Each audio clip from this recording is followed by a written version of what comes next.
কোনো একটা ঘর, সেখানে যদি তালা দেওয়া থাকে, আপনি সেই তালার চাবি ছাড়া যতই খোলার চেষ্টা করেন, সেই তালা কি কখনো খুলতে পারবেন?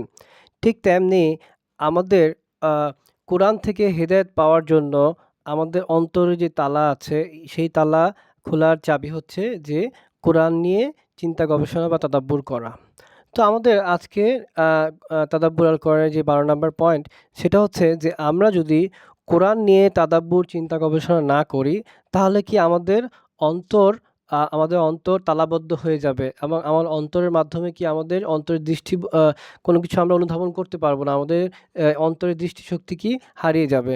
তো আল্লাহ এই মর্মে কোরআনে বলেছেন যে, আফালা ইয়াতাদাব্বারুনাল কোরআন আম আলা কুলুবিন আকফালুহা, যে তারা কি কোরআন নিয়ে কি চিন্তা গবেষণা করে না? নাকি তাদের অন্তরগুলো কি তালাবদ্ধ?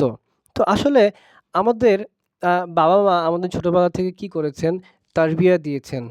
তারবিয়া বলতে আমরা বুঝি যে আমরা যখন কোনো একটা ভুল করে ফেলি, আমাদের এটা কারেকশন করে দেন এবং আমাদেরকে বিভিন্ন সময় কি করেন? অনুপ্রাণিত করেন কোনো একটা ভালো কাজ করার জন্য। ঠিক একইভাবে কিন্তু আল্লাহ রাব্বুল আলামিন আমাদের সৃষ্টিকর্তা, তিনি কোরআনের মাধ্যমে কিন্তু আমাদেরকে তারবিয়া প্রতি মুহূর্তে দিয়ে যাচ্ছেন। কিন্তু এই তারবিয়াটা আমাদের পাওয়ার জন্য অন্যতম শর্ত হচ্ছে যে কোরআন তাদাব্বুর করা। যে আমরা বিভিন্ন সময় যখন কোনো একটা কাজ করব, তখন আমরা দেখব যে কোরআনটা তেলাওয়াত করলে আল্লাহ আমাদেরকে অনুপ্রাণিত করছেন। আবার আল্লাহ আমাদেরকে কি বলছেন, তোমরা এই অন্যায় কাজগুলো করো না। এটার কি পরিণতি কি এরকম হবে। কিন্তু আমরা যখন কোরআন তাদাব্বুর থেকে দূরে থাকব, তখন কিন্তু আমাদের অন্তরগুলো কি হয়ে যাবে? তালাবদ্ধ হয়ে যাবে এবং আমরা যে কোরআনের যেই হেদায়েত, হ্যাঁ? সেটা কিন্তু আমরা অনুধাবন করতে পারব না। যার ফলে তখন কি হবে? আমরা কোরআন থেকে আরো অনেক দূর চলে যাব এবং এই অবস্থার বিষয়ে আল্লাহ রাব্বুল আলামিন বলেছেন যে, আম তাহসাবু আন্না আকসারাহুম ইয়াসমাউনা আও ইয়াকিলুন ইনহুম ইল্লা কাল আনাম বাল হুম আদাল্লু সাবিলা। যে তোমরা তাদেরকে মনে করো যে তারা কি আ শুনে বা তাদের কি তাদের চিন্তাশক্তি ব্যবহার করতে পারে? না। তারা কি অধিকাংশই কি আ তারা পশু-পাখির মতো, হ্যাঁ? তো এর থেকেও কি তারা আরো অধিক নিকৃষ্ট।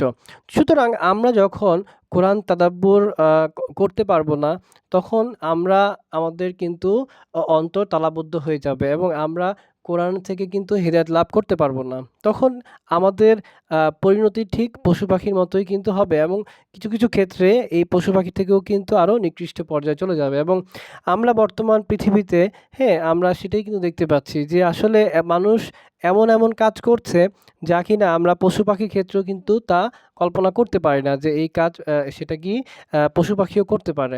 সুতরাং আমরা আজকে থেকেই চিন্তা করি যে আমাদের আ এই অন্তরের তালাগুলো আমরা কোরআন তাদাব্বুরের পদ্ধতি জেনে এবং করে আমরা এই তালাগুলো কি খুলে ফেলবো। তো আজকে এতটুকুই। আসসালামু আলাইকুম ওয়া রাহমাতুল্লাহ।